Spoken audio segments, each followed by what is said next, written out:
En bas de 10 ans, par exemple. Je vais te donner un exemple. J'ai eu je pense qu'il y avait 9-10 ans, le garçon, là. Puis il ne voulait pas nous le dire parce que c'était des mots trop durs à sortir de sa bouche. Et il n'était pas capable de verbaliser. Il savait que. Vous savez, C'est une comprenez policière de ce que je Terrebonne, veux c'était dire, écrit oui, tantôt, là, mais faut que tu me là... le dises, faut que tu me l'expliques. Puis à un moment donné, il a pris un petit 3-4 minutes avec ma taille. Il parlait dans son oreille. Puis à un moment donné, il nous regardait, OK, ma tante me dit qu'il veut le dire. Puis là, il était capable de le dire, ce qui était arrivé à ce moment-là. Fait que oui, c'est effectivement, c'est un outil pour nous là, de courage, si on veut. Quelqu'un m'a poussé à terre. Il y a quelqu'un qui t'a poussé à terre. OK. Et puis, cette personne-là, est-ce que c'est quelqu'un que tu connaissais? Les adolescents, par exemple, eux, c'était plus difficile de se livrer. On parle de sexualité, là, de termes sexuels, d'actions sexuelles. Fait que c'est sûr qu'un enfant, venir expliquer son intimité, ben, c'est pas facile. Quand on est rentré chez nous, ben, il est pas passé par un chemin que je connais, il est passé par un autre chemin. Puis on est allé à une place où il n'y avait pas d'auto, il n'y avait pas de lumière, puis un moment donné, il s'est arrêté. Puis il a commencé à me toucher.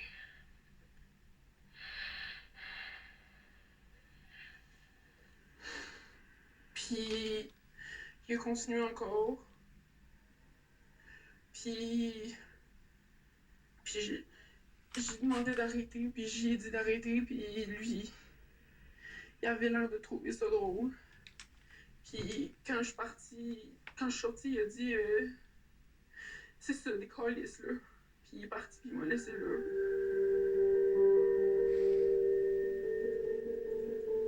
Je dépasse pas 3 interventions avec ma tante par journée parce qu'à un moment donné, le chien absorbe quand même les énergies des personnes.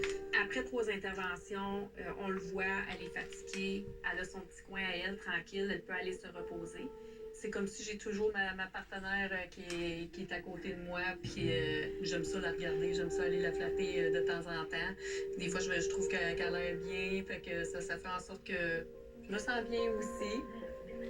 Oui. C'est une belle fille.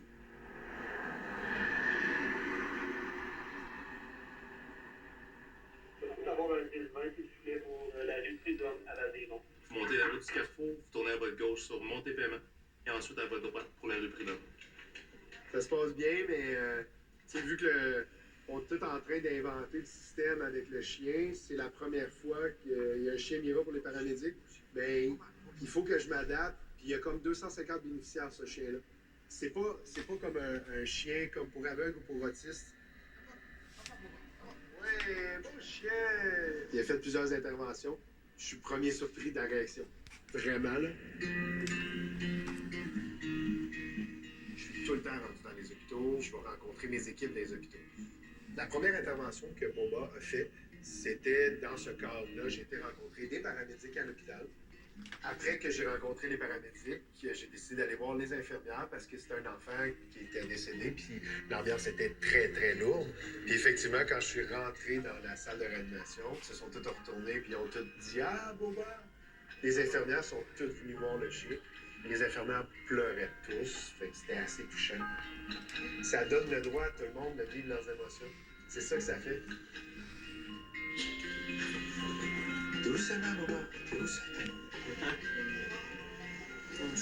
Fait que, Dr. Michel, comment tu trouves ça qu'on amène un chien à l'urgence comme ça? Ben, écoute, moi, les chiens Mira, j'adore ça. Je trouve que ça peut aider énormément. Dans les situations de stress, la zoothérapie, c'est super bon. Doucement. Être paramédic, c'est des situations qui peuvent devenir très stressantes. Il y a beaucoup de stress post-traumatique.